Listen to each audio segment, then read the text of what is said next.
Somo la Injili takatifu ilivyoandikwa na Mathayo. Utukufu kwako e Bwana. Sura ya 28 aya kwanza hadi ya 10. Hata Sabato ilipokwisha, ikipambazuka siku ya kwanza ya juma, Mariamu Magdalena na Mariamu yule wa pili walikwenda kulitazama kaburi. Na tazama, palikuwa na tetemeko kubwa ya nchi, kwa sababu malaika wa Bwana alishuka kutoka mbinguni, akaja akaviringisha ile jiwe, akalikalia. Na sura yake ilikuwa kama umeme, na mavazi yake meupe kama theluji. Na kwa kumwogopa, wale walinzi wakatetemeka, wakawa kama wafu. Malaika akajibu akawaambia wale wanawake, msiogope ninyi, kwa maana najua ya kuwa mnamtafuta Yesu aliyesulubiwa. Hayupo hapa, kwani amefufuka kama alivyosema. Njoni mpatazame mahali alipolazwa. Nanyi nendeni upesi mkawaambie wanafunzi wake, amefufuka katika wafu. Tazama, atawatangulia kwenda Galilaya, ndipo mtakapomuona. Haya, na nimekwisha waambia.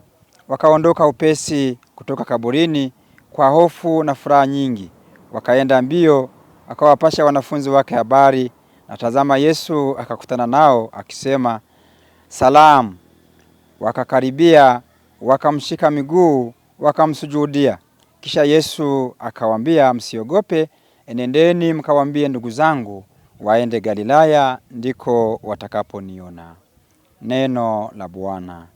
Sifa kwako e Kristo. Wapendwa taifa la Mungu, ni Jumamosi Kuu, tunaendelea kutafakari makuu haya. Pasaka asubuhi, siku ya kwanza ya juma, Mungu alisema tena, mwanga uwe, mwanga ukawa.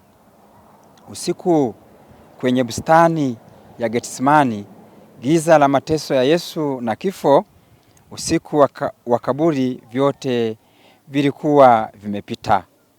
Leo ni siku ya kwanza, tena kuumbwa upya kunaanza.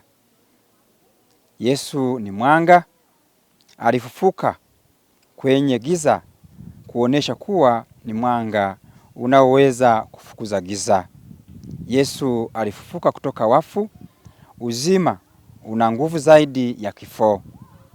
Wema una nguvu zaidi ya ubaya. Ukweli una nguvu zaidi ya uongo. Giza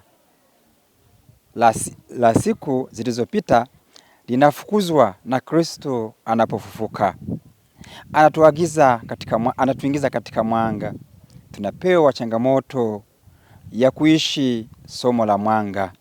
Mshumaa haupotezi chochote kwa kuwasha mshumaa mingine. Hakuna anayewasha taa na kuificha chini ya uvunguni, bali anaiweka juu ili watu waweze kuona utukufu wa Mungu.